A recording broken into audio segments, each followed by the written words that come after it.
కూడి వచ్చిన మీ అందరికీ ప్రభు పేరిట వందనాలు చెల్లించుకుంటున్నాం. బాగున్నారా? సంతోషంగా దేవునికి స్తోత్రం చెప్పండి. దేవునికి స్తోత్రం. నాకు ఒక పిచ్చి అలవాటు ఒకటి ఉందండి. హల్లెలూయా అనగా 2 చేతులు ఎత్తపోతే అనేదాకా ఎత్తనే ఉంటాను నేను. అదేంటో మరి తిట్టుకున్నా సరే దేవునికి స్తోత్రం. ఏ ఒక్కరు ఎత్తపోయినా కానీ మీరే పక్కన లేకపోవాలి.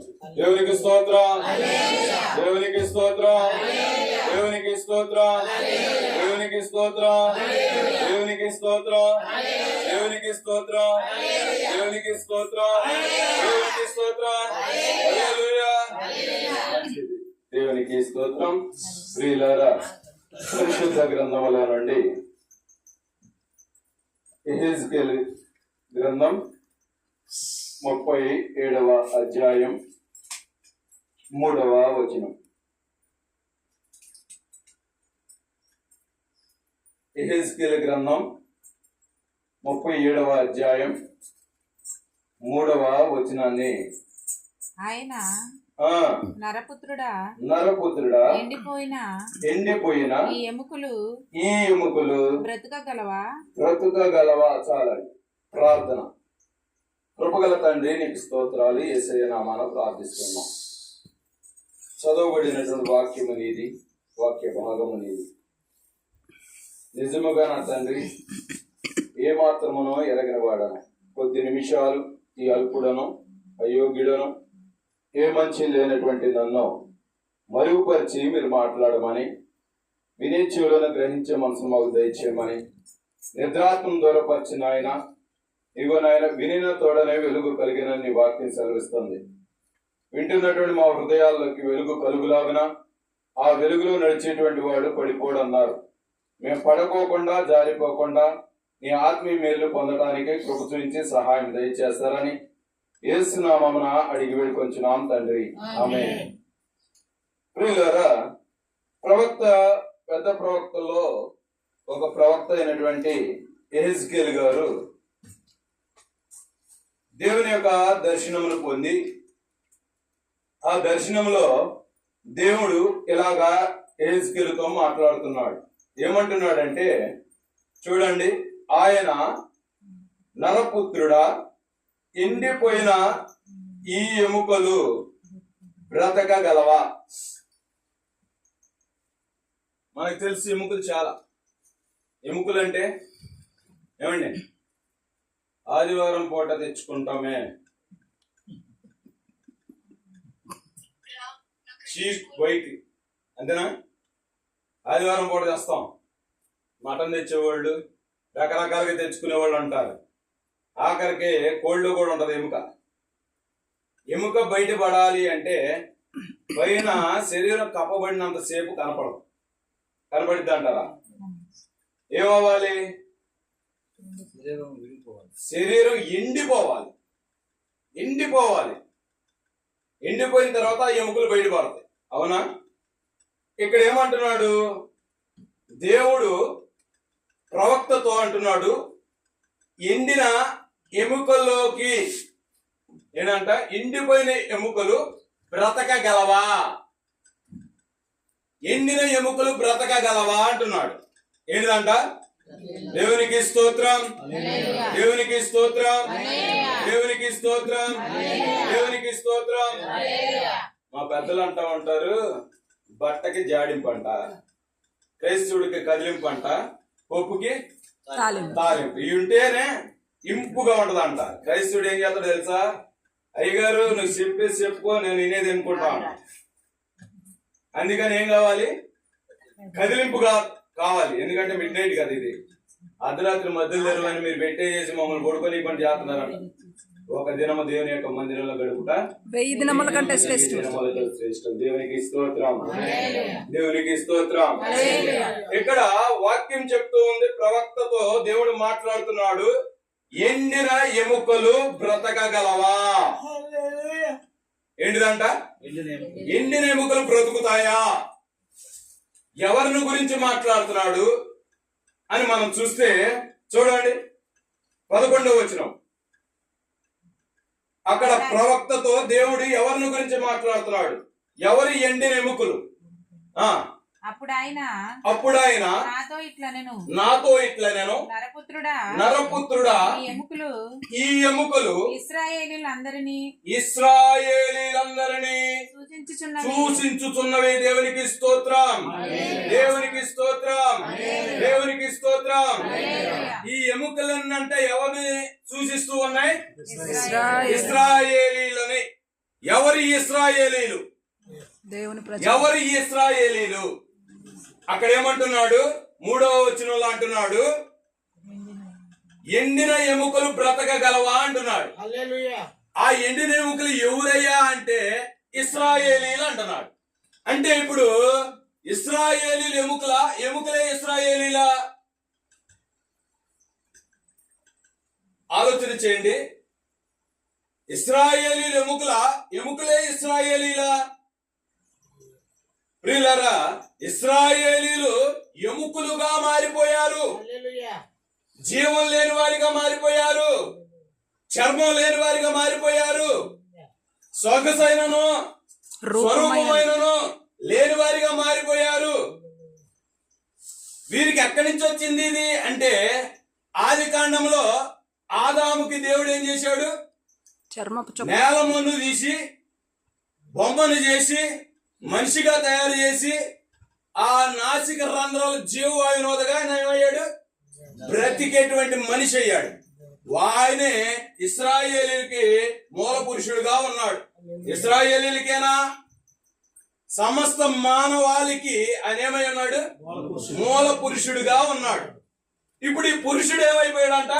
ఎండిపోయాడు. ఈ పురుషుడు ఏమైపోయాడు? ఎండిపోయాడు. మరి ఎండిపోయినటువంటి పురుషుడు బ్రతకగలడా? ఏమండి, బ్రతకగలడా? ఎన్ని ఎముకలు బ్రతకగలవా? ఆలోచన చేయండి. ఎన్ని ఎముకలు బ్రతకగలవా? మన వల్ల ఇద్దా? మరి దేవుడు ఏంటి ప్రవక్త దగ్గరకు వచ్చి బ్రతకగలవా అని ప్రశ్న వేశాడు? దేవుడు ఎందుకు ప్రవక్త దగ్గరకు వచ్చి బ్రతకగలవా అని వేశాడు? అంటే అవకాశం ఉందనేనా? దేవుడు అంటున్నాడు అవకాశం ఉందనేనా? ఎండిపోయారు ఈ ఇశ్రాయేలీలు. ఎక్కడ ఎండిపోయారు? సొగసులో ఎండిపోయారు, స్వరూపంలో ఎండిపోయారు, బలంలో ఎండిపోయారు, మనుషులు శాంతం దిగజారిపోయారు. అంటే ఈనాటి భక్తి ఎలా ఉందంటే ఎండిపోయిన ఎముకల్లాగా ఉంది. ఇశ్రాయేలీల్లో దేవుని యొక్క పిల్లలని పిలవబడుతున్నాము కానీ నిజంగా పిల్లలుగా ఉండట్లా. పేరుకి దేవుడిని చూపిస్తున్నాం గాని దేవుడు ఉండట్లా. అందుకనే దేవుని వాక్యం అంటుంది, మీరు సున్నం కొట్టిన సమాధుల వలె ఉన్నారు. ఎలా ఉన్నామంట? సున్నం కొట్టిన సమాధుల వలె ఉన్నాం. నిజం చెప్పండి, ఆత్మ విమర్శ చేసుకుంటే పై భక్తి వేరు, లోన కుయుక్తి వేరు. ఇక్కడే ఉన్నాం మనం, ఇక్కడే ఉన్నాం. నిజంగా ఆ మనిషి బలహీనుడై ఉన్నాడు. దేవుని వాక్యం సెలవిస్తుంది, ఎక్కడ నా నామం 2-3 కూడి ఉంటారో అక్కడ దేవుడు ఉంటానని చెప్పాడా? ఇది వాస్తవేనా? ఇది వాస్తవం. దేవునికి స్తోత్రం చెప్పండి. దేవునికి స్తోత్రం, హల్లెలూయా, దేవునికి స్తోత్రం. ప్రియులారా, ఇది వాస్తవమే కదా? ఎక్కడ నా నామం 2-3 కూడి ఉంటారో వారి మధ్య దేవుడు ఉంటానన్నాడు. దేవుడు ఉన్న చోట బాధలుండో, దేవుడు ఉన్న చోట శ్రమలుండో. అవునా? ఇక్కడ ఆ వ్యక్తిని గురించి దేవుడికి ఇష్టమైనటువంటి హృదయంతో ప్రార్థన ఎంతమంది చేస్తారు? ప్రార్థన చేయమంటే దేవుని వాక్యం అంటుంది, విశ్వాస సహితమైనటువంటి ప్రార్థన రోగిని స్వస్థపరచును అంటుంది. దేవునికి స్తోత్రం. సజీవులుగా ఉండి ప్రార్థన చేస్తే ఆ ప్రార్థన వినపడుద్ది. మనం ఎండిపోయిన ఎముకల్లాగా ఉండి ప్రార్థన చేస్తే ఆ ప్రార్థన ఎవరికి వినపడుద్ది? ఏమండి, ఎవరికైనా వినపడుద్ది అంటారా? మన ప్రార్థనలు ఏముండాలి? సజీవం ఉండాలి. మనం చేసే ప్రార్థన ఎలా ఉండాలి? సజీవమైంది ఉండాలి. మనం సజీవమైందని ఎలా నిరూపించగలం? మనందరం కలిసి ఏక మనసుతో ప్రార్థన చేస్తే ఆ మనిషి ఎక్కడి నుంచి లేచి దేవుని నామమును స్తుతిస్తూ వెళ్తే అదే కదా సజీవం. అట్టి మనసు మనలో ఉందా? ఏమండి, అట్టి మనసు మనలో ఉందా? నిద్ర వస్తున్నాను, దేవునికి స్తోత్రం చెప్పండి. దేవునికి స్తోత్రం. మంచిది, దేవునికి స్తోత్రం. నిద్ర వచ్చిన వాళ్ళు కూడా దేవునికి స్తోత్రం చెప్పమంటే ఉన్నారు. అంటే బాడీ ప్రజెంట్, మైండ్ ఆబ్సెంట్. ఎక్కడికి వెళ్ళిపోయిందో తెలియదు. వదిలేస్తే అయ్యారు మేము నిద్రకి వెళ్తాం అంటున్నారు. వదిలేదేం లేదు, 3 దాకా వదలం. ఎందుకంటే నెలలో ఒక్కరోజే కదా. మన మధ్య ఎవరో వచ్చారు ఒక 2 నెలల క్రితం అనుకుంటా. ఒక లటేపు ఎప్పుడు వదులుతావయ్యా అన్నారు. హల్లెలూయా చెప్పమంటే ఎలవయ్యా అంటున్నారు. అంటే వాళ్ళ నిద్రలో మాట్లాడే మాట అట్ట వినపడుతుంది, వాళ్ళు అమలేదు. అంటే నిద్రలో హల్లెలూయా చెప్పండి అంటే ఎలవయ్యా అన్నట్టుగా వాళ్ళు నిద్రపోతున్నారు. దేవునికి స్తోత్రం. దేవుని దగ్గర మనం సమయాన్ని ఇస్తున్నాం. కారణం ఏంటి తెలుసా? పనోడి జీతానికి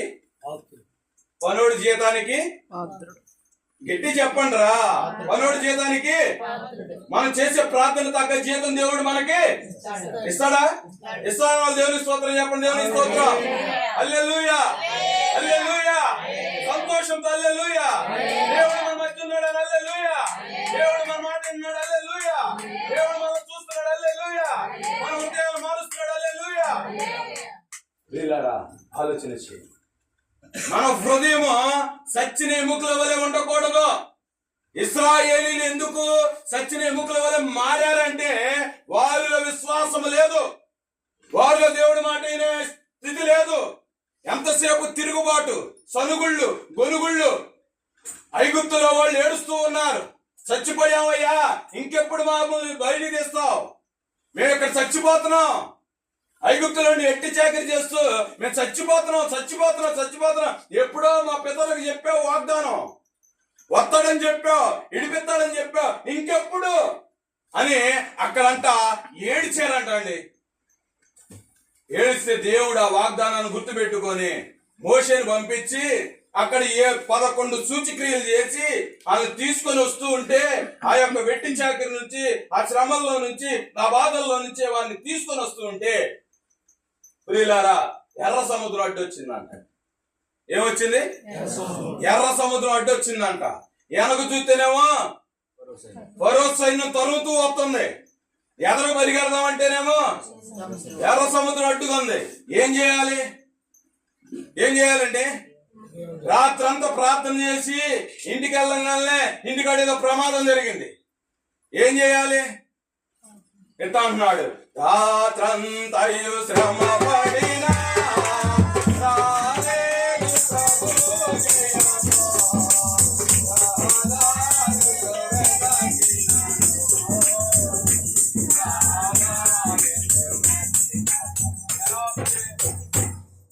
ఎలా అవుతుందండి? ప్రతిఫలం అవుతుందా? నేను కూర్చొని ప్రార్థన చేయడానికి వచ్చాం, ప్రార్థన చేయకోకుండా దొంగ ప్రార్థన చేసి నిద్రలో కూలికి అయ్యో వీళ్ళు ఎప్పుడు వదిలి పెడతారా అంటే శ్రమ తగినట్టు ప్రతిఫలం ఇంటి కూడా ఉండదా? ఉండదండి, ఉండదది. కారణం ఏంటి? చచ్చిపోయిన ఎముకలే ఉన్నాం మనం, ఉతిదే పైకి కనపడుతున్నాం అంతే. అక్కడ ఏమన్నాడు? ఎండిన ఎముకలు, ఈ ఎముకలకి జీవం వస్తుందా అన్నాడు.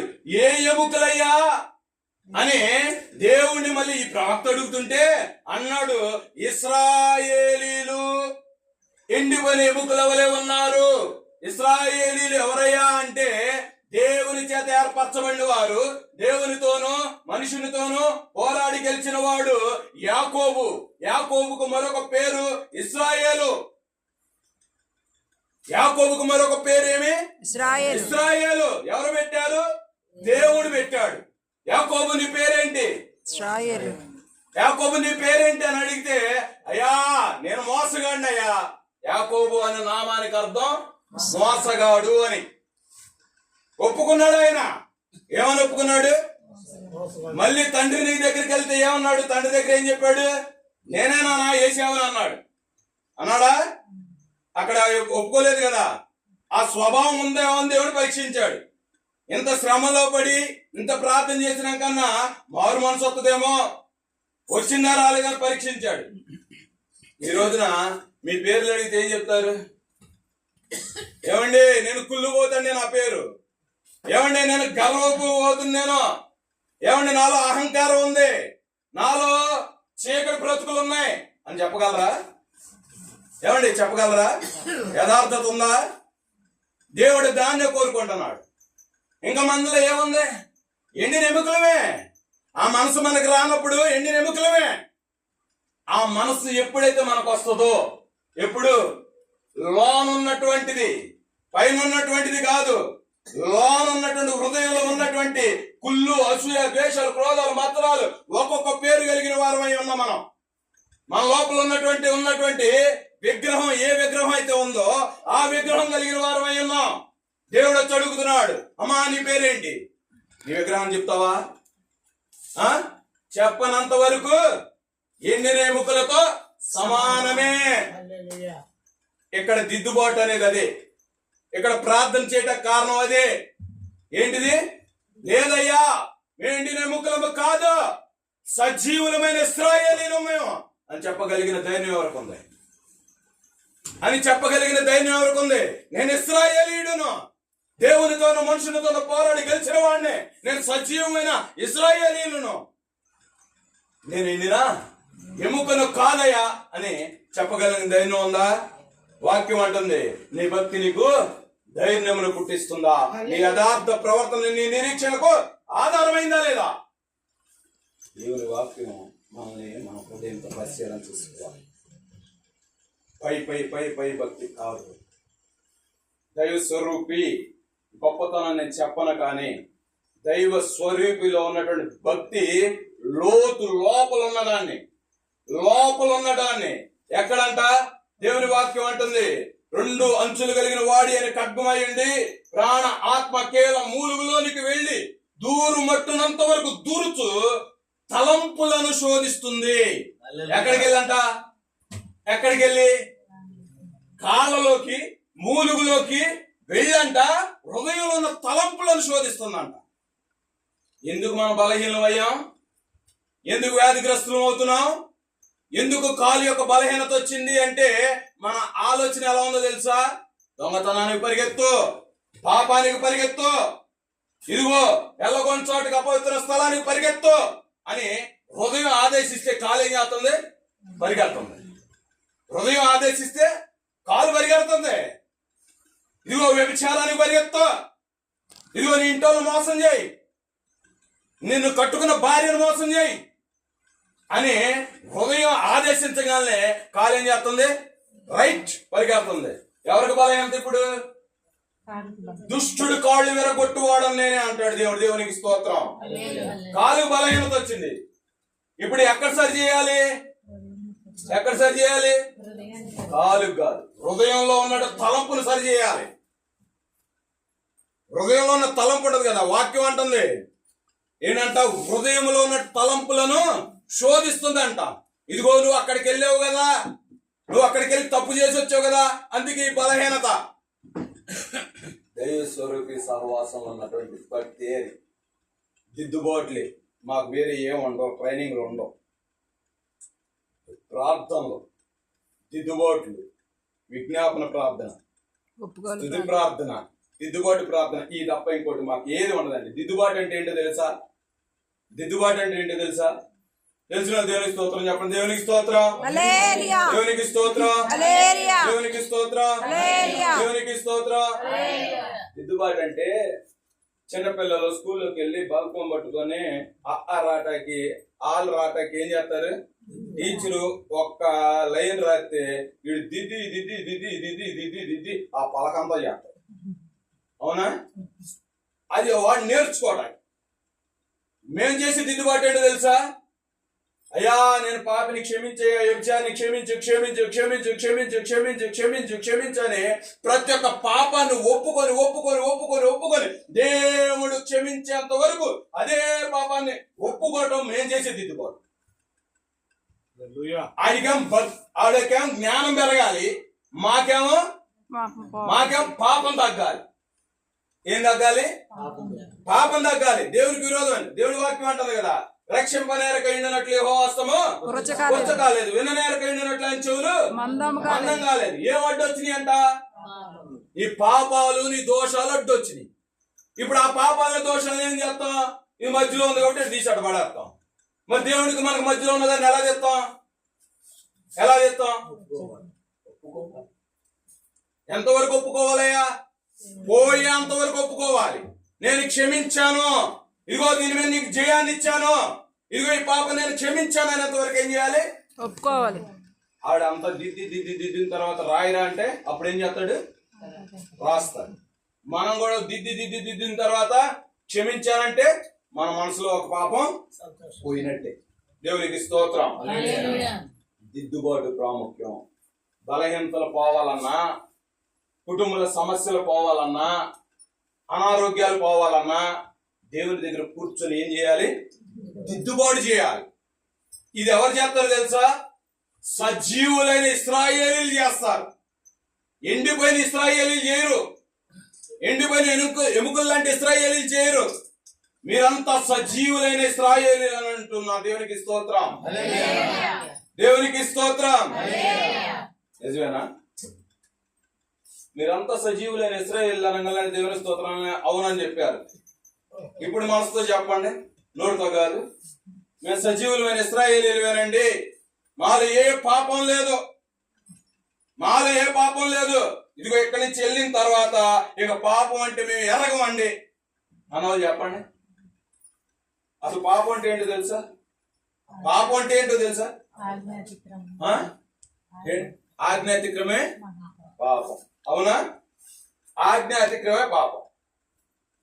మీలో ఇక్కడ కూర్చున్న వాళ్ళు ఆదివారం నాడు 11 గంటలకు ప్రార్థన అంటే 11 గంటలకు ప్రార్థన అంటే ఎన్నింటికి వస్తారు చెప్పండి? 12:30కి కదా? సచివాలయంలో ఇళ్ళకి స్థలాలకి పెట్టుకుంటున్నారు అనగానే ఏమండి చెప్పండి, అదే పర్లేదు చెప్పండి. ఎంత తెలిసిన బాగోతులే, మీరు చెప్తే విందామని. అర్ధగంట ముందా?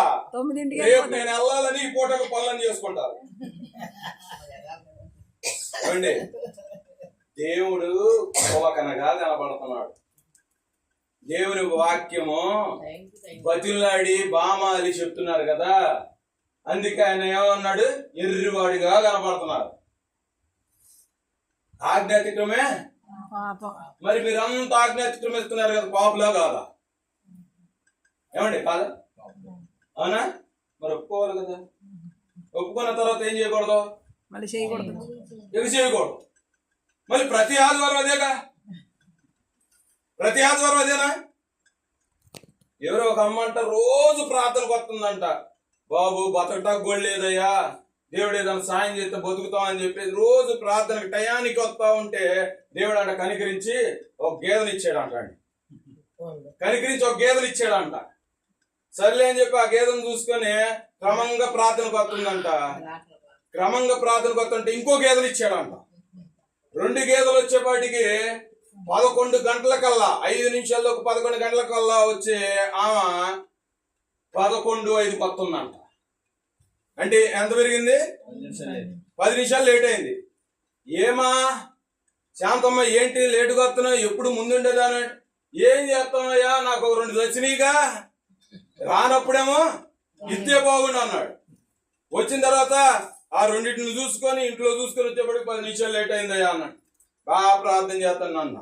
ఇంకొక 2 ఇచ్చాడంట. ఆ 10 నిమిషాలు 20 నిమిషాలు అయిందంట. ఇంకో 2 ఇచ్చాడంట. ఆ 20 నిమిషాలల్లా అరగంట 40 నిమిషాలు అయిపోయింది. ఇక ఏకంగా ఆఖరి ప్రార్థనకు వస్తుందంట. ఏమా శాంతమ్మ ఏంటంటే, అయ్యా ఇంటికాడ ఎన్ని చూసుకొని వచ్చేప్పటికి ఎంత అయింది. ఈనాడు దేవుడి దగ్గరికి వచ్చేటప్పుడు అయ్యా ఇంత ముద్ద పెట్టి చాలు అంటున్నాం. దేవుని దగ్గరికి వచ్చి కనికరించిన తర్వాత, కడుపు నిండిన తర్వాత ఏమవుతుంది? కొండ బరువు గుండెకెక్కుతుంది. ఏ బరువు? కొండ బరువు గుండెకెక్కి ఏమి వెళ్తాలో కొడుకో ఈ పూట. ఏంటిది? ఏమి వెళ్తావు ఈ పూట కొడుకో. దేవుడేమన్నాడు? శుభ్రంగా తిని తాగి నా ప్రాణమా తినుము తాగుము సుఖించుము. ఇదే కదా దేవుడు చెప్పింది. చక్కగా వచ్చి అప్పవాది పక్కన కూర్చొని ఈ వాక్యం చెప్పింది. కడుపు నిండా తినంగానే శివులోకి వచ్చి ఆ వాక్యం తప్ప ఇంకోటి రాదు. దేవుడే చెప్పినప్పుడు ఇంకెందుకు ప్రార్థన? కాసేపు పడుకుని పోదా? పడుకోగానే తెల్లారిపోయింది. ఏ బాధం లేదు, దేవుడు లేడు. ఇలా ఆలోచించేది. మనము సజీవులమైనటువంటి ఇశ్రాయేలీలాగా ఉండాలి. ఎండిపోయిన ఇశ్రాయేలీలాగా మనం ఉండకూడదు. మనం చేసేటువంటి ప్రార్థన ఎలా ఉండాలి? సజీవమైన ప్రార్థన. మన ప్రార్థన ఎలా ఉండాలి? సజీవమైన ప్రార్థన. సజీవమైనటువంటి ప్రార్థన ఏం చేస్తుందంటే బలహీనం బలపరిచింది, వీలు కలగజేస్తుంది, మనకున్న సమస్యలను తీర్చిద్ది. అట్టి ప్రార్థన దేవుడు మనకు అనుగ్రహించును గాక. సజీవమైన ప్రార్థన దేవుడు మనకి ఇచ్చును గాక. ఆ ప్రార్థనకు మన హృదయాలు తిప్పుకొందుము గాక. సజీవమైనటువంటి ఇశ్రాయేలీలుగా మనం ఉందుము గాక. ఆలోచించి ఎందుకు వస్తున్నాం దేవుడు? ఎందుకు ఈ రాత్రి అంత శ్రమ పడుతున్నాం? ఆలోచించి దేవుని దగ్గర ఉన్నామంట కార్యం. దేవుని దగ్గరికి వచ్చామంటే మంచి సాక్ష్యం చెప్పాలి. ఏ సాక్ష్యం చెప్పాలి? మంచి సాక్ష్యం. మంచి సాక్ష్యం అండి. రక్తస్రావం కలిగినటువంటి స్త్రీ వచ్చింది. 12 సంవత్సరాలుగా బాధపడుతుందంట. 12 సంవత్సరాలుగా సిగ్గుపడాలా. 12 సంవత్సరాల నుంచి రహస్యమైనటువంటి బలహీనత నాలో ఉందని సిగ్గుపడాలా. సజీవమైన సాక్ష్యం అది. వచ్చి యేసు ప్రభు వారి యొక్క వస్త్రపక్షంగా అట్ట పట్టుకుందండి. ఏమైంది? తన బలహీనత స్వస్థపడింది. దేవుడు ఏమన్నాడు? నా ప్రభావం, నన్ను ఎవరో ముట్టారు, నాలో నుంచి ప్రభావం పోయింది. శిష్యులు ఏమన్నారు? అయ్యా గొప్పలు దెప్పలుగా ఉన్నారు నీ జుట్టు, ఎవరో పడి ఉంటారులే అన్నాడు. నేనంట ఎవరో పడి ఉంటారులే అన్నాడు. వచ్చి అంటుంది, ఆ పనికి మాలిన దాన్ని నేనేనయ్యా. ఏంటిది? ఆ పనికి మాలిన దాన్ని నేనేనయ్యా, నీ ప్రభావం పోగొట్టింది నేనే అని అంతమందిలో సాక్ష్యం చెప్పింది. సజీవ సాక్ష్యం. ఎందుకు పట్టుకున్నావమ్మా? 12 సంవత్సరాల నుండి బాబు, 12 సంవత్సరాల నుండి నేను చెప్పుకోకూడని వ్యాధితో బాధపడుతున్నా. రక్తస్రావం అనేటువంటి విధానం చూస్తే చాలా రహస్యమైన బలహీనత. అది నేను చెప్పుకోలేకపోతున్నా. ఇప్పుడు దేవుని వల్ల నేను స్వస్థపడ్డాను గనక ఆ రహస్యమైనటువంటి బలహీనతను కూడా చెప్పుకోవడానికి నాకు ధైర్యం వచ్చింది. సజీవమైన సాక్ష్యం చెప్తున్నావా? సాక్ష్యాలు చెప్తున్నావా? దేవుని దగ్గరికి వస్తున్నాను, దేవుడు నాకు ఇలా చేశాడు, దేవుడు నా పట్ల ఆయన కార్యాలు చేశాడు చెబితే ఎదుటి మనుషులు ఏమైపోవాలి? ఏమండి? సాక్ష్యం చెప్తే ఏమవ్వాలి? సాక్ష్యం చెప్తుంటే ఏమవ్వాలి? ఒక ఆమె సాక్ష్యం చెప్తుంది, ఇశ్రాయేలీయుల పక్షంగా దేవుడు చేసినటువంటి కార్యములను చూసి మా గుండెలు పగిలిపోయినాయి. ఎర్ర సముద్రం పాయలు చేసిన విధానం చూసి మా గుండెలు పగిలిపోయినాయి, భయపడిపోయారంట. మీ పట్ల చేసినటువంటి కార్యాన్ని చూసి ఏమవ్వాలి? భయపడిపోవాలంతే. ఇప్పుడు చెప్పింది కదా మా అమ్మగారు, ఏం చెప్పారు? నేనేం అనలేదయ్యా, వాళ్ళే అనుకున్నారు. ఏంటంట? నేనేం అనలేదయ్యా, నేను బాధపడ్డానంతే, దేవుడికి మొరపెట్టానంతే, వాళ్ళే అనుకున్నారంట. ఏం చేశారు? ఎవరు తీర్చారు? దేవుడే తీరుస్తాడు. పగ తీర్చుట నా వంతు. నీ భారము యెహోవా మీద పూర్తి చేయండి. మీ భారము యెహోవా మీద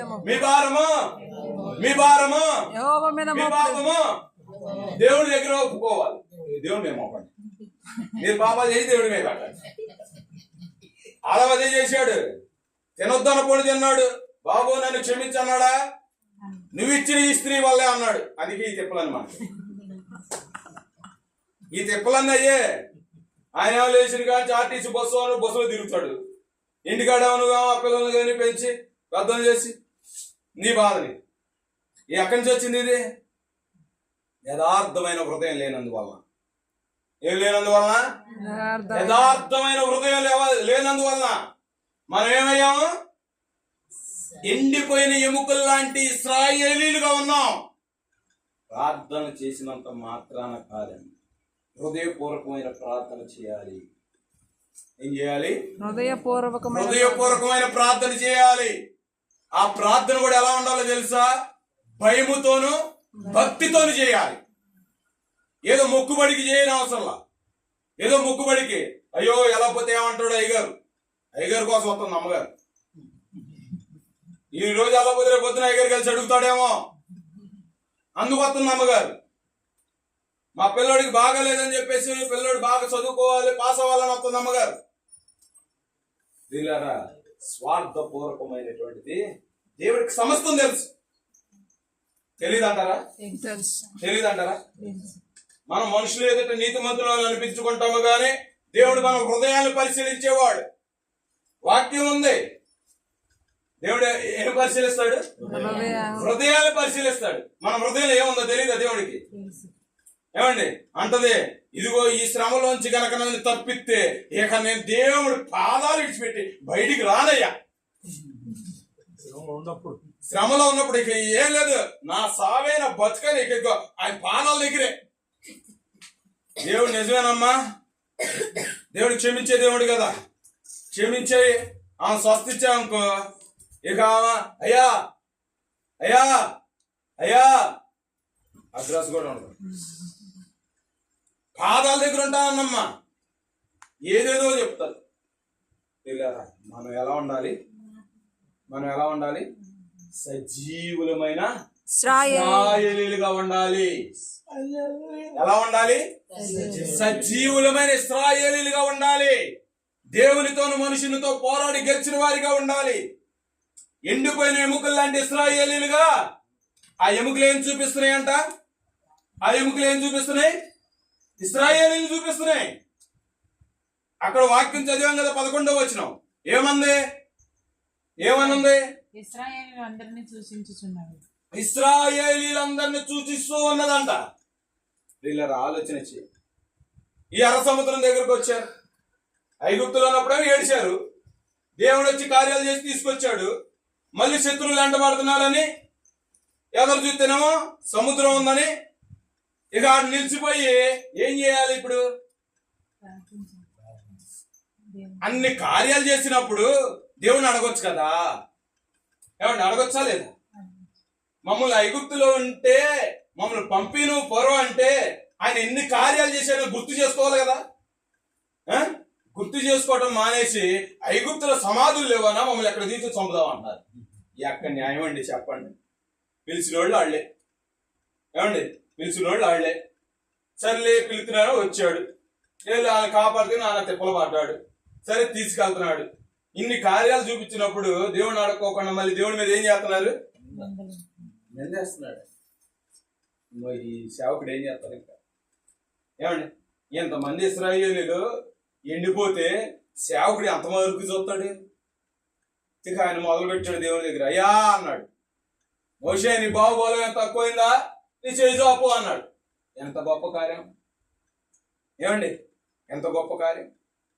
వీళ్ళరా, మనం దేవుని దగ్గరికి వస్తున్నామంటే మనల్ని చూసి మన కుటుంబాలు మారాలి, మనల్ని చూసి మన గ్రామం మారాలి, మనల్ని చూసి మారు మనసు లేని వాళ్ళు పరిపూర్ణమైన మారు మనసు.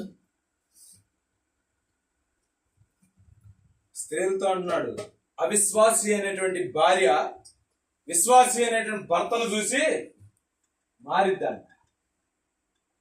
అవిశ్వాసి అనేటువంటి భర్త విశ్వాసి అనేటువంటి భార్యను చూసి మారాలని వాక్యం చెప్తుంది. ఎవరు మారుతున్నారండి? భర్త ఒక చోట, భార్య ఒక చోట. మా ఊరు నుండి ఇదే తలకనెప్పులండి. మా ఊరు నుండి ఇదే తలకనెప్పు. ఒక భార్య భర్తలు కలపడానికి, వాళ్ళని సజీవులుగా నిలబెడటానికి, దేవుని నడపడానికి నాకు 3 సంవత్సరాలు పట్టింది. ఇడిపోయారు, 3 సార్లు ఇడిపోయారు, 3 సార్లు కలిశారు. 3 సార్లు ఇడిపోయారు, వెళ్ళిపోయారు. ఆ కోసం ప్రార్థన చేయటం, ప్రభు దర్శనం చెప్పటం, అయ్యా ఎట్టుంటే దేవుడు మళ్ళీ కలుపుతాడు అంటాం. ఆడొచ్చి 4 రోజులు ప్రార్థనలో ఉంటాం, ఆ అమ్మాయి వచ్చేయటం. మళ్ళీ ఒక 4 రోజులు 2 నెలలు ఉంటాం, ఫుల్ రాగి రావటం, దాంతో వెళ్ళిపోవటం. వెళ్ళిపోతే మళ్ళీ ఆడు ఒక 4 రోజులు 2 నెలలు ఉంటాం, నా దగ్గరకు వచ్చి అయ్యా ఇది ఒక్కసారికి అంటాం, ప్రభువా ఏంటయ్యా అంటాం, మళ్ళీ చెప్పు వస్తాడులే అంటాం, మళ్ళీ రావటం, అట్ట 3 సార్లు. వీళ్ళారా ఆలోచించేది అది కాదు అసలు. ఏ విధమైన సాక్ష్యం చెప్తా? ఆ కుటుంబం ఏమైనా సాక్ష్యం చెప్పిద్ది అంటే దేవుడి చేత కానుడా? ఏమంటే దేవుని దగ్గరికి వెళ్తున్నాం కదా, దేవుని దగ్గర ఉన్నాం కదా, ప్రార్థన చేస్తున్నాం కదా. ఆ తల్లి చెప్పింది, నిజంగా ఆ తల్లికి మాట్లాడటం కూడా రాదేమనిపించింది నాకు. ఆ తల్లి మాట్లాడే మాటను బట్టి మాట్లాడటం కూడా తెలియదు, ఎలా మాట్లాడాలో కూడా తెలియదు. కానీ నుంచోబెట్టి ఏం చేశాడు దేవుడు? సాక్ష్యం చెప్పింది, కార్యం జరిగింది. మరి ఆమె పట్ల చేస్తున్న దేవుడు ప్రభువా ప్రభువా ప్రభువా అని ఏడుతున్న మన పట్ల ఎందుకు చేయడు? ఎందుకు మార్చడు? వెళ్ళిపోయిన వాళ్ళు ఎందుకు జతపడరు? దేవుడి వాక్యం ఏమంటుందో తెలుసా? దేవుని దగ్గర ప్రార్థన చేస్తే దూరమైన వాళ్ళు కూడా యాకోబుని చంపటానికి యేసు బయలుదేరాడా? యేసు బయలుదేరాడా? అమ్మా ఏం చేశాడు ఆయన? ఒక్కడే నిలబడిపోయి ఆ రాత్రంతా యెహోవా దగ్గర కూర్చొని ప్రార్థన చేశాడు. ఆయన తెల్లవారులు పోరాడాడు అని వాక్యం చెప్తుంది, నేను చెప్పట్లా. తెల్లవారుజామున ఆయన కాలు ఇదిలించుకుంటే ఆయన అంత దూరాన్ని పోతే తొడగూడంట వసిలిందంట, జారిందంట. విడిచిపెట్టాడా? ఆ ప్రార్థనకి శత్రువును కూడా ఏం చేశాడు? మిత్రుడుగా చేశాడు. వచ్చి చంపుతానన్నాడు, కౌగులించుకున్నాడు. దేవునికి స్తోత్రం, దేవునికి స్తోత్రం. దేవుని వాక్యం అంటుంది, ఒకని ప్రవర్తన దేవునికి ప్రీతికరమైనప్పుడు శత్రువులను మిత్రులుగా చేయను అని ఉంది. దేవునికి స్తోత్రం. ఏంటంట ఒకని ప్రవర్తన దేవునికి ప్రీతికరమైనప్పుడు, ఎవరికి? దేవునికి ప్రీతికరం అవ్వాలి. మన శత్రువులు మిత్రులు అవ్వాలన్నా, మన మీద ఉన్నటువంటి శత్రువులు మన మీద నుంచి తొలగిపోవాలన్నా, మనకు ఎదురయ్యేటువంటి సమస్యలు పోవాలన్నా మన ప్రవర్తన దేవునికి ప్రీతికరం. అంటే ఈ రోజున మన జరగబోట కారణం మన ప్రవర్తన దేవునికి ఎలా ఉంది?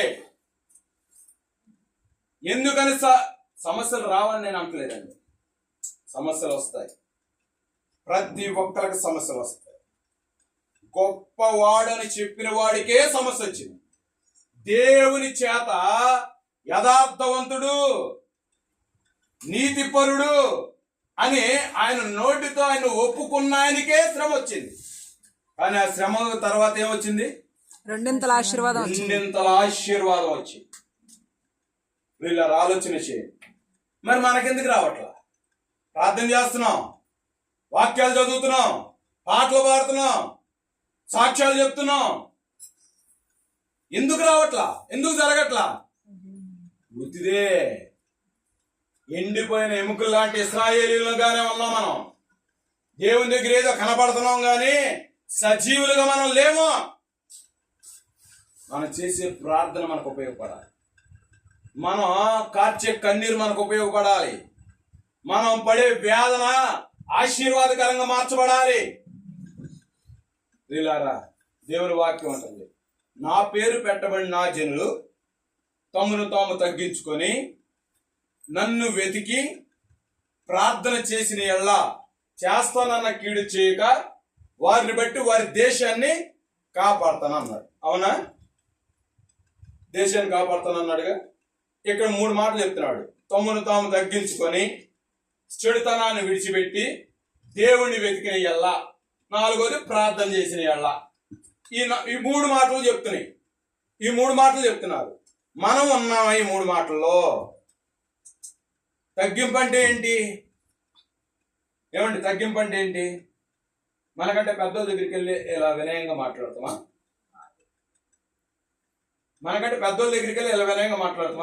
తగ్గింపుకి సూచనగా యేసు ప్రభుల వారు చూపించారు.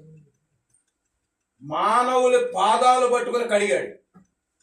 దేవాది దేవుడు వచ్చి ఎందుకు పనికిరాని మానవుడి కాళ్ళు పట్టుకొని కడిగాడు. అంటే ఆయనే కడిగినప్పుడు మనం ఏం చేయాలి? తగ్గింపు అంటే తగ్గింపు అంటే మనం ఏం చేయాలి? దేవునికి స్తోత్రం, దేవునికి స్తోత్రం, దేవునికి స్తోత్రం, దేవునికి స్తోత్రం, దేవునికి స్తోత్రం, దేవునికి స్తోత్రం. తిట్టుకున్నావు, దేవునికి స్తోత్రం. మీరంతా తిట్టుకున్నారు, తిట్టుకున్నా పర్లేదు, మంచిది ప్రియులారా. ఇప్పుడు మనం తగ్గించుకోవాలంటే ఏం చేయాలి? యేసు ప్రభులు వారే సాధారణ మనిషి యొక్క పాదాలు కడిగినప్పుడు, పాపి పాదాలు కడిగినప్పుడు, పాపం వల్ల పుట్టిన వాడి పాదాలు కడిగినప్పుడు మనం పాపులమై ఉండి ఇంకెంత తగ్గింపును చూపించాలి? ఇంకెంత తగ్గింపును చూపించాలి? ఇదని చెప్పగలరా? ఇదండి తగ్గింపు అంటే అని చూపగలరా? ఆ స్థితికి వస్తే దేవునికి ప్రీతికరంగా మార్చబడతాం. ఏ స్థితికి వస్తే? ఆ తగ్గింపు. మా అమ్మగారు అంటే గొప్ప చెప్పట్లేదు, గొప్ప చెప్పదు, జరిగిన సన్నివేశం చెప్తాను. మా అమ్మగారు ఇలాగే మందిరం అలా కూర్చొని ఆమెకి ఉపవాసాలు ఉండటం వల్ల కళ్ళు వస్తా ఉంటాయి. కళ్ళు తెలుసు కదా, కళ్ళు కప్పం. ఆమె కాండిచ్చి అటు ఉమ్మెత్తే ఒక సేవకుడు గబగబ వెళ్ళి అలా తీసి, చేతు తీసి అటు పడేసి చెగులుకొని వచ్చి,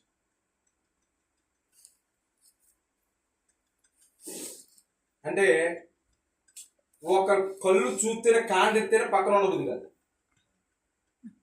కింద పడ్డదాన్ని తీసి అటు పడేసి చేయగలుగుకొని వస్తే ఆమె ఆయనలో ఉన్నటువంటి తగ్గింపు చూసి ఆ సేవకుని ప్రేమించింది. ఈనాడు ఎవరండి? బలం ఉన్నంతసేపు ఇష్టానుసారం నాకేంట్లే. దేవుడు కనికరించినా గాని, ఒకసారి ప్రమాదాన్ని చూపించి కనికరించినా గాని మరలా ఆ చెడు పాప బ్రతుకులోకి వెళ్ళిపోతున్నాం. ఆఖరికి దేవుడా ఎప్పుడు క్షమిస్తామని ఎదురు చూసేటువంటి పరిస్థితులు. దేవుడు ఒకసారి గనక పొరపాటున ఏదైనా బలహీనత వచ్చిన తర్వాత దేవుడు గనక స్వస్థపరిస్తే ఆ మనిషి మారిపోవాలంటే, ఆ మనిషికి మారిపోవాలి. లేదు అని గనక అదే పని చేసామనుకోండి, ఎప్పుడు ఎత్తాడో కూడా తెలియదు, మళ్ళీ ఎప్పుడు ఎత్తాడో కూడా తెలియదేక. ప్రియులారా, మనలో ఉన్నటువంటి తగ్గింపు దేవుడు చూస్తాడు. దేవుడు చూసి ఆయన ప్రీతికరంగా ఉంటే శత్రువులను కూడా ఏం చేస్తాడు? మిత్రులుగా చేస్తాడు. ఇది ఎప్పుడు? తగ్గించుకుంటే. ఎలా ఉంటే తగ్గించుకుంటాం? సజీవమైన ఇశ్రాయేలుగా ఉంటేనే. చచ్చిన ఇశ్రాయేలుగా ఉంటే ఏం లేదు, అమ్మం లేదు, కర్మం లేదు. ఇక చచ్చినోడికి ఏమీ తెలియదంట. మా ఇంటి పక్కన ఒక ఆయన 10 అడుగులు ఎత్తు గోడ మీద నుంచి పడిపోయి చచ్చిపోయాడు. చచ్చిపోతే మా పక్కన ఆయన వచ్చేసి ఆయన బయటపడిపోతున్నాడు. ఆడు చచ్చిపోయాడు, ఆడితో పాటు మేము కూర్చొని తాగేవాళ్ళం, పేకాడేవాళ్ళం. ఆడు నా స్నేహితుడు ఉండేవాడు, పక్కన కొడుకునేవాడు. ఇంకేముంది, రాత్రి నా పక్కకు వచ్చేసాడు, నా నిద్ర పట్టట్లేదు అనుకున్నా భయపడిపోతున్నాడు. ఇంకేముంది, వచ్చేసాడు, నా పక్కకు వచ్చేసాడు, రాత్రులు వచ్చేసి నా పేనం తోడేస్తున్నాడు అన్నాడు. ఇక అప్పుడు సేవకు వచ్చి మేము ఎందుకో గొల్లపూడి వెళ్ళాం. గొల్లపూడి వెళ్తే పడతాలు ఎగుతా వచ్చి తమ్ముడా అన్నాడు. ఏ అన్నయా అన్న. అరే ఆ రవిగాడు ఉన్నాడు కదా, ఆడు చచ్చిపోయి నా పక్కనే ఉంటున్నాడు రా అన్నాడు. ఎవరు చెప్పారు నీకన్నా? ఎవరు చెప్పేదేంట్రా బాబు, నిజం, రోజు నాకు అదే తలంపు అన్నాడు. దేవుని వాక్యం తీసి చూపించా. 5వ అధ్యాయంలో చచ్చిపోయిన వారికి భూమి మీద ఏ వంతు లేదు, సూర్యుని కింద జరిగే దానిలో ఏ వంతు లేదు. వాళ్ళు పగ పెట్టుకోరు, వాళ్ళు కోపం పెట్టుకోరు, వాళ్ళు ప్రేమించరు అని వాక్యం చెప్తుంది. ఆడు ఎక్కడి నుంచి వచ్చాడు నీ పక్కగా అన్న? ఏంటిది? వాక్యం ఎలా బోధిస్తుంది, దేవుడు ఎలా చెప్తున్నాడు? ఆడొచ్చి నీ పక్కన ఎక్కడ కూర్చున్నాడు? నీ భ్రమ అన్న. ఏంటిది? భ్రమే. చూడండి పిల్లలు, ఎక్కడి నుంచి మనం చూసామనుకోండి, చీకట్లోంచి ఒక చెట్టు అట్టా ఊగుతా ఉంటుంది. దాన్ని నిబ్బరంగా చూడకుండా అమ్మో ఎటు ఊగుతున్న పక్కకెళ్ళామనుకో అది అట్టా మనసులో ఉండిపోతుంది. అది దగ్గరికి వెళ్ళి చూసామనుకో, ఓ చెట్టా. ఎందుకు ఈ విషయాన్ని చెప్తున్నానంటే మనం కలవరపడిపోతాం. కలవరపడిపోతాం, చిన్నదానికి కూడా కలవరపడిపోతాం. దేవుడి పక్షంగా నా పక్షంగా ఉన్నాడు, నాకు విరోధి ఎవడో అనేటువంటి ఆలోచన రాదు. కారణం ఏంటి? మనం ఎండిపోయిన ఇశ్రాయేలీలం కదా. సజీవులమైన ఇశ్రాయేలీలు అయితే దేనికి? పిరికివారు దేవుని రాజ్యానికి ఉందా? మరి మనం పిరికివారుగా మన ఎట్ట సజీవులైన ఇశ్రాయేలు అవుతాం? ఇలారా వాక్యం తేటగా చెప్తాం. ఉండొద్దు, ఎండిపోయిన ఇశ్రాయేలీలే ఉండొద్దు, ఎండిపోయిన ఇశ్రాయేలీలే ఉండొద్దు. సజీవులమైన ఇశ్రాయేలీలుగా ఉండండి. అక్కడ చెప్తున్నాడు, ఈ ఎముకలు ఇశ్రాయేలీలకు పోలికగా ఉన్నాయి, ఇశ్రాయేలీలకు సాదృశ్యంగా ఉంది. ఇశ్రాయేలీలు బ్రతికినటువంటి మనుషుల్లాగా ఉన్నారు, కానీ ఆత్మ విషయమే వాళ్ళు ఎప్పుడో చచ్చిపోయారు. ఆత్మ విషయమే, దేవుని యొక్క ఆత్మ విషయమే ఎప్పుడో చచ్చిపోయాం. మన దేవుడు హెచ్చరిస్తున్నాడు, దేవుడు మనతో మాట్లాడుతూ ఉన్నాడు. ఏమంటున్నాడంటే, మీరు ఎండిపోయిన ఇశ్రాయేలీల వలె ఉండొద్దు, ఎండిపోయిన ఇశ్రాయేలీల వలె ఉండొద్దు, సజీవులైన ఇశ్రాయేలీల వలె ఉండండి. ఇప్పుడు ఎండిపోయినటువంటి ఇశ్రాయేలు అన్నారు కదా, మరి ఇప్పుడు ఈ ఎండిపోయినటువంటి ఇశ్రాయేలీలు ఎలాగూ బ్రతుకుతారు? ఏంటంట? ఎండిన ఎముకల్లోకి జీవం వస్తుందా అన్నాడు, అడిగాడు. ఆ ఎండిన ఎముకలు ఎవరయ్యా అంటే ఇశ్రాయేలీలు అని చెప్పాడు. ఇప్పుడు ఎండిపోయినటువంటి ఈ ఇశ్రాయేలీలు, చచ్చిపోయినటువంటి ఈ ఇశ్రాయేలీలు ఎలాగూ బ్రతుకుతారు చూద్దాం రండి.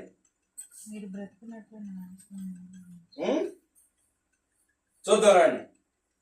36వ అధ్యాయం 33వ వచనం.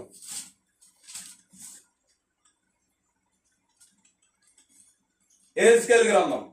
ఎక్కడికి వెళ్ళదు, పక్క పక్కనే. మీ దోషము వలన, మీ దోషముల వలన మీకు కలిగిన అపవిత్రతను నేను తీసివేసి మీ పట్టణములలో మిమ్మును నివసింపజేయునాడు పాడైపోయిన స్థలములు మరలా కట్టబడును. మార్గస్థుల దృష్టికి పాడుగాను నిర్జనముగాను అగుపడిన భూమి సేద్యము చేయబడును. దేవునికి స్తోత్రం, దేవునికి స్తోత్రం. ఏం చేస్తే మళ్ళా బ్రతుకుతారు? ఏం చేస్తే మళ్ళా బ్రతుకుతారు? ఈ యొక్క ఎండిన ఎముకలు లాంటి ఇశ్రాయేలీలు మరలా సజీవులైన ఇశ్రాయేలీలుగా మారాలంటే ఏం చేస్తే సజీవులు అవుతారు? ఇక్కడ రాయబడిన మాట అదే. మీ దోషముల వలన మీకు కలిగిన అపవిత్రతను నేను తీసివేసి మీ పట్టణములలో మిమ్మును నివసింపజేయునాడు. ఏంటిదంటండి? ఎప్పుడు ఇలాగ నివసింపజేస్తాడు అంటే ఇంకా పై వచనం 29వ వచనం. మీ సకలమైన అపవిత్రతలను పోగొట్టి నేను మిమ్మును రక్షింతును. మీకు కరువు రానియక ధాన్యమునకు ఆజ్ఞ ఇచ్చి అభివృద్ధి పరుతును. దేవునికి స్తోత్రం. ఇవన్నీ జరగాలి అంటే ఇటువంటి ప్రార్థనలో అవసరం. దేవునికి స్తోత్రం, దేవునికి స్తోత్రం, దేవునికి స్తోత్రం, దేవునికి స్తోత్రం. హల్లెలూయా, హల్లెలూయా. ఇది మరలా మనం సజీవులుగా బ్రతకాలి అంటే ఇటువంటి ప్రార్థన అవసరం, ఇటువంటి సంపూర్ణ రాత్రి ప్రార్థన అవసరం, ఇటువంటి దిద్దుబాటు అవసరం, ఇటువంటి విజ్ఞాపన అవసరం, ఇటువంటి స్తుతి ప్రార్థన అవసరం. ఏమొస్తుందండి? ఏమొస్తుంది చెప్పండి? ఇప్పుడు వరకు నేను గొంతు తీసుకుని అరిసి ఇంత చెమటలు పెడతాను. నాకేంటి ఉపయోగం? ఏమండి నాకేంటి ఉపయోగం? ఒక్క మాట, దేవుని మాట మీ హృదయాల్లో ఒక్క మాట అన్నా మీ ఎండిన ఎముకల్లోకి వెళ్ళి ఆ వాక్యం అంటుంది, నీ వాక్యము నన్ను బ్రతికించెను. దేవునికి స్తోత్రం, దేవునికి స్తోత్రం. నీ వాక్యము నన్ను బాధల్లో నెమ్మదిచ్చాను, నా పాదములకు నా త్రోవకు ఏంటిది వాక్యం. ఆ వాక్యం ఒక్కటన్నా, ఒక్క పదమన్నా మీ యొక్క నవనాడుల్లోకి వెళ్ళి పౌరుషం పుట్టి ఒక ఎముకలో కన్నా జీవం వస్తే దేవునికి స్తోత్రం, దేవునికి స్తోత్రం. ఒక్కడికన్నా ఈ వాక్యాన్ని బట్టి ఆదివారం కరెక్ట్గా 5 నిమిషాలకు 11ంటికి ప్రార్థనకి వెళ్ళే వాళ్ళుగా తయారైతే దేవునికి స్తోత్రం. అటువంటి తీర్మానం మీలోకి వస్తుందని ప్రియులారా, ఈ ప్రార్థన ఇక్కడ వాళ్ళమైనా చూడండి, ఈ ప్రాంతంలోనే దగ్గరోళ్ళు చాలా మంది ఉన్నారు. ఈ ప్రాంతంలో పక్కనూరు ఉంది, ఇటు పక్కనూరు ఉంది. నిజంగా ఏళ్ల మీద లెక్కెట్టుకోవచ్చు, ఇటే బోళ్ళు ఊరు ఉన్నాయి, అటే ఊరు ఉన్నాయి. బయట నుంచి వచ్చిన వాళ్ళని ఎక్కువే లెక్కేసుకోవచ్చు. కారణం ఏంటి? మన ఇంటి ముందు ఉంది కదా, ఎప్పుడైనా పర్లేదు, మన అయ్యగారిగా ఎప్పుడైనా పర్లేదు. ప్రియులారా, ఆలోచించేయండి. ఇంతమందిలో ఈ రాత్రి దేవుని యొక్క సన్నిధానంలో ఉండటానికి మనందరి ఆత్మలో దేవుడు చూచునుగాక. దేవుని యొక్క ఆత్మ మన మీద సంచరించునుగాక. దేవుని యొక్క కృప మన మీద నిండుగా కుమ్మరింపబడునుగాక. దేవుని యొక్క సన్నిధి మనతో ఉండునుగాక. మనలో సజీవులు అయినటువంటి ఇశ్రాయేలుగా దేవుడు మార్చునుగాక. ఎండిపోయినటువంటి, చనిపోయినటువంటి, నిర్జీవమైనటువంటి భక్తి మనలోంచి పోవునుగాక. కొద్ది మాటలు దేవుడు దీవించునుగాక. ప్రార్థన చేసుకుందాం. ప్రార్థన. కృప కలిగిన తండ్రి, నీకు స్తోత్రాలు. యేసుక్రీస్తు నామమున ప్రార్థిస్తుండగా తోడుగా ఉండండి, సహాయం దయచేయండి రాజా. అయ్యా, నీ భక్తుడు అయినటువంటి హెజ్కేలుతో ఇలా అంటున్నావు నాయన, ఎండిన ఎముకల్లోకి జీవం వస్తుందా అని అడిగావు ప్రభువా. అవి బ్రతుకుతాయా అన్నావు నాయన. నిజమే ప్రభువా, మేము నా తండ్రి చనిపోయినటువంటి ఎముకల వలె ఉన్నాం. రావాలి, అందరూ మోకాళ్ళ మీద రావాలి, మోకాళ్ళ మీదకి రావాలి. రండి, మోకాళ్ళ మీదకి రండి, నిలువు మోకాళ్ళ మీదకి రండి. మనలో ఉన్నటువంటి నిద్రాత్మ పోలాగా ప్రతి ఒక్కరు నిలువు మోకాళ్ళ మీదకి రండి. 2 చేతులు పైకెత్తి దేవుడిని పిలుద్దాం. 2 చేతులు ఎత్తి దేవుడిని పిలుద్దాం. ప్రతి ఒక్కరు రండి. ఎవ్వరు మౌనంగా ఉండవద్దు, ఎవ్వరు మౌనంగా ఉండవద్దు, ఎవ్వరు మౌనంగా ఉండవద్దు, ఎవ్వరు మౌనంగా ఉండవద్దు. ఉండగలిగిన వారు మోకాళ్ళ మీద ఉండండి, ఉండలేని వారు కుర్చీల మీద కూర్చోండి. ఎవరు మౌనంగా ఉండవద్దు. ఈ రోజున దేవుడు నాకు ఒక సజీవమైనటువంటి వాక్యాన్ని ఇచ్చాడు. ఈ రోజున దేవుడు నా పట్ల ఏదో మేలు చేయను ఉద్దేశించాడు. ఇదిగో నేను ఎండిపోయినటువంటి ఎముక లాంటి ఇశ్రాయేలు వలె ఉన్నాను. ఈ వాక్యము ద్వారా బ్రతికినటువంటి సజీవమైనటువంటి ఇశ్రాయేలుగా దేవుడు నన్ను మారుస్తున్నాడు. ప్రతి ఒక్కరు 2 చేతులు పైకెత్తి, 2 చేతులు పైకెత్తి, 2 చేతులు పైకెత్తి, 2 చేతులు పైకెత్తి. ఎక్కడ ఆయన నామం 2-3 కూడా ప్రార్థన చేస్తారు, వారి మధ్య దేవుడు ఉంటానన్నాడు. ఆయన అబద్ధమాడేవాడు కాదు, ఆయన పశ్చాత్తాపడేవాడు కాదు, ఆయన నరుడు కాదు, ఆయన మనుషుడు కాదు, ఆయన చెప్పి చేయకుండేవాడు కాదు, ఆయన చెప్పిన మాట ఏది నిరర్థకము కాదు. ప్రతి ఒక్కరు బ్రహ్మ నోరు తెరవాలి, దేవుడు వింటున్నాడు. ఇదిగో నీ మాసంలో వచ్చి దేవుడు వింటున్నాడు. ఇదిగో నీ మధ్యలో వచ్చి దేవుడు వింటున్నాడు. దేవుడు నీలో నీ మాటను వినాలని ఆశపడుతున్నాడు. నీ నోట్లో వచ్చేటువంటి దాన్ని ఒప్పుకోండి. బ్రహ్మ ఇదిగో నాయన, నాలో ఉన్నటువంటి విచార మనసు, నేను విచారింది ప్రభువా. అయ్యా, నేను దొంగను ప్రభువా, నేను అబద్ధికుడు ప్రభువా. అయ్యా, అలనాడు యాకోబును అడిగినప్పుడు ఆయన అతన్ని స్వార్థంగా, అయ్యా ఏ పాపము లేకుండా ఆయన చెప్పాడు ప్రభువా. అయ్యా, నేనేదో చెప్పలేకపోతున్నాను ప్రభువా. అయ్యా, నేను చెప్పలేకపోతున్నాను. అయ్యా నేను చెప్పకపోయినా నీకు తెలుసయ్యా.